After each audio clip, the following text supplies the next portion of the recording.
Hi there and welcome to Monthly Indonesia Economy Focus. I'm Kaede and your host. This is audio podcast, no fancy or funny video here. If you want it, just skip to another video. As usual, we're taking a closer look at Indonesia's economic story for July 2025, a month that came with its fair share of challenges, but also some unexpectedly encouraging highlights. From market shifts to emerging opportunities, we'll break down what mattered and why it matters to you. So grab a cup of coffee, settle in, and let's explore the heartbeat of Southeast Asia's largest economy together. This month, Indonesia's economy navigated a complex terrain where headline inflation accelerated to a 13-month high of 2.37%, driven primarily by food price pressures and housing costs. Simultaneously, the Jakarta Composite Index delivered exceptional performance with over 8% monthly gains, fueled by banking sector optimism following interest rate cuts. However, we also witnessed foreign direct investment decline 6.95% year-on-year, marking the steepest drop since 2020 amid global uncertainties and domestic policy transitions.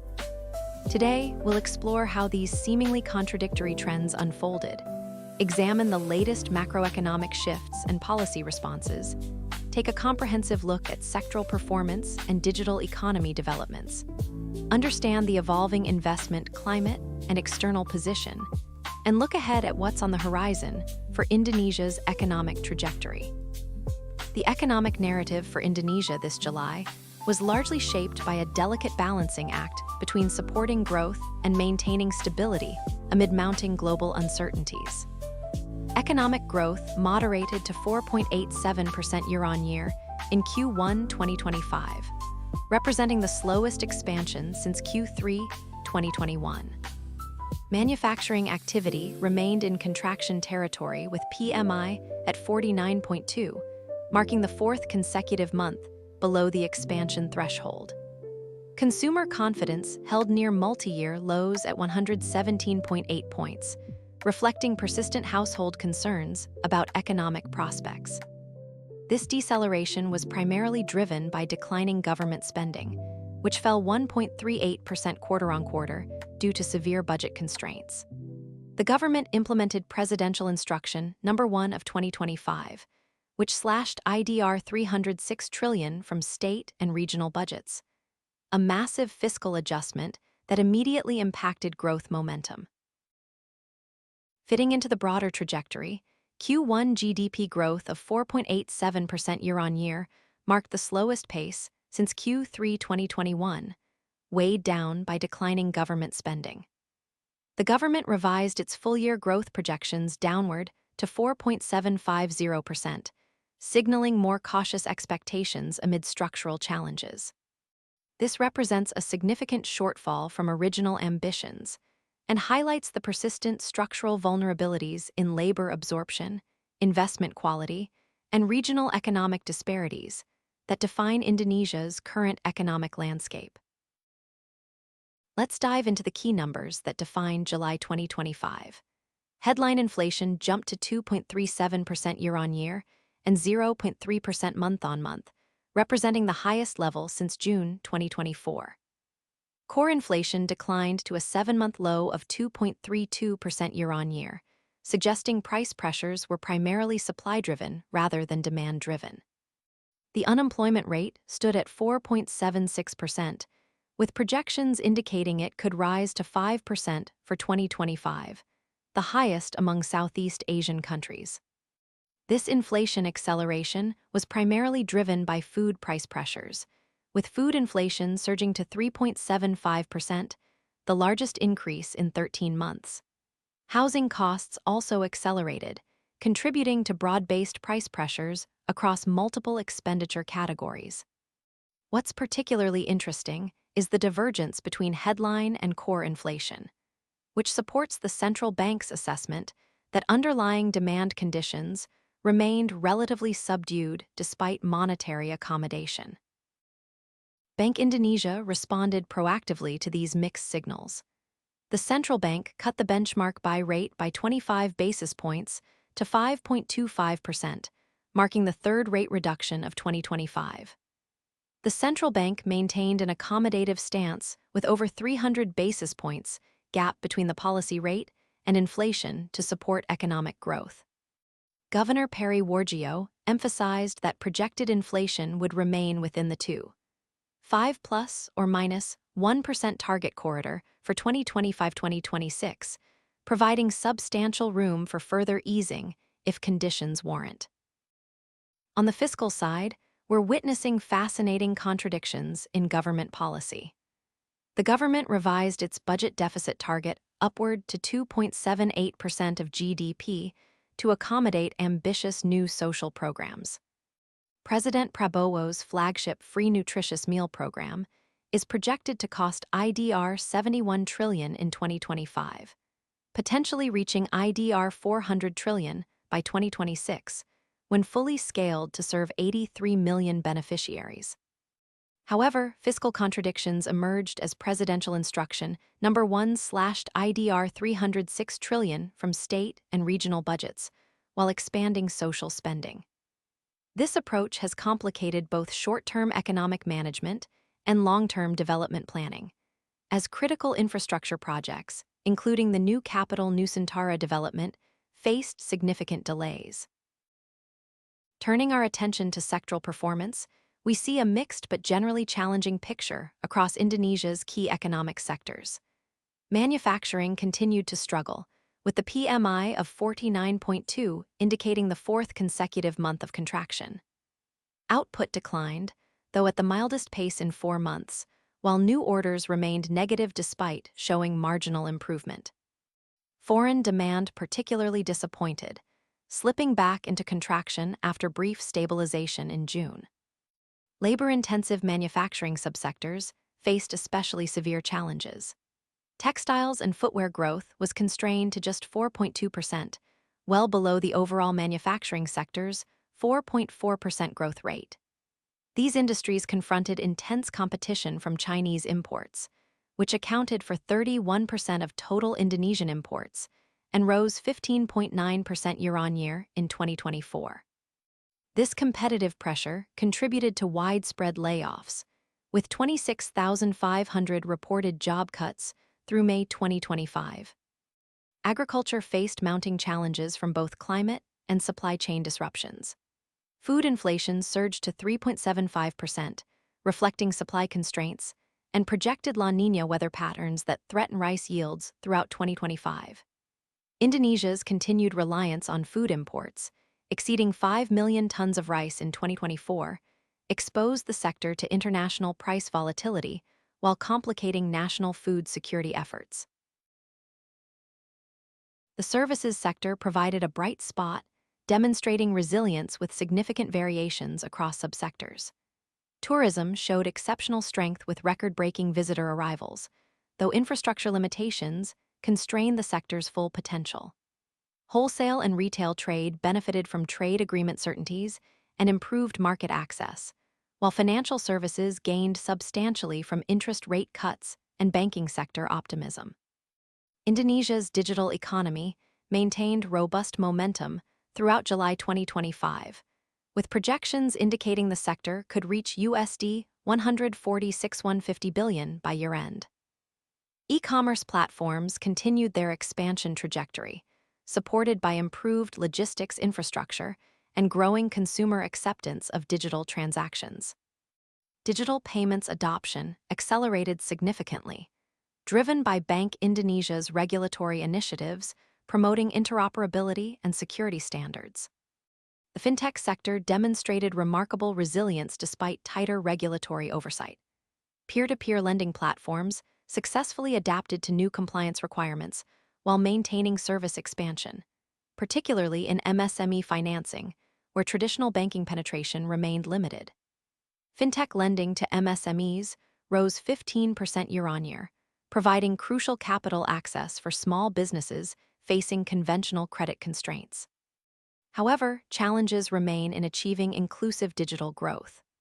Rural digital adoption remained constrained with internet penetration stagnant at approximately 70%, highlighting the persistent digital divide that limited economic opportunities in less connected regions. This rural-urban divide in digital access represents a significant constraint on Indonesia's ability to maximize the economic benefits of digital transformation. The investment climate deteriorated markedly in July 2025, presenting one of the most concerning aspects of Indonesia's economic performance. Foreign direct investment plunged 6.95% year-on-year in Q2 2025 to IDR 202 trillion, marking the steepest decline since 2020. This dramatic drop reflected severely weakened investor confidence amid global tensions, trade policy uncertainties, and domestic political transitions. What makes this particularly troubling is Indonesia's investment efficiency challenges. The country's incremental capital output ratio stood at approximately 6.3, meaning Indonesia required about 6.3% of GDP in additional investment to generate just 1% of GDP growth. This makes Indonesia far less efficient than regional peers like Vietnam or Thailand. To achieve the government's ambitious growth targets of 7–8%, Indonesia would need investment rates of 39–45% of GDP, far above the current rate of 30.7%. Indonesia's external economic position showed mixed signals. The trade surplus remained positive at USD 4.11 billion in June 2025, exceeding market expectations and marking the 38th consecutive month of surpluses. The first half of 2025 generated a cumulative trade surplus of USD 19.48 billion, representing a 25% increase over the previous year. However, currency pressures intensified significantly. The rupiah weakened to IDR 16,333 per USD by mid-July from IDR 16,242 in June, reaching levels not seen since the Asian financial crisis. This depreciation reflected both external dollar strength and domestic factors, including market concerns about President Prabowo's economic policies and the fiscal sustainability of expensive social programs. Foreign exchange reserves provided some comfort, holding steady at USD 152.6 billion, sufficient to cover 6.4 months of imports and well above the international adequacy standard of 3 months. However, these reserves came under pressure from currency intervention operations as Bank Indonesia sought to manage excessive volatility.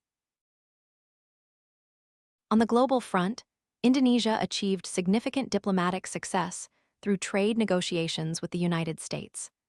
The successful reduction of proposed tariff rates from 32% to 19% provided crucial relief for export-oriented industries, particularly labor-intensive sectors, including textiles and footwear. This trade diplomacy success offered breathing room for Indonesian exporters facing intense global competition. However, China's continued economic slowdown posed the most significant external challenge for Indonesian growth prospects.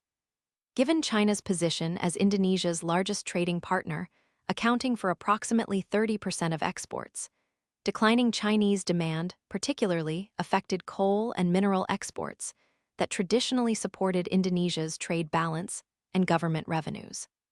Coal exports declined 12.6% year-to-date, reflecting reduced demand from both China and India.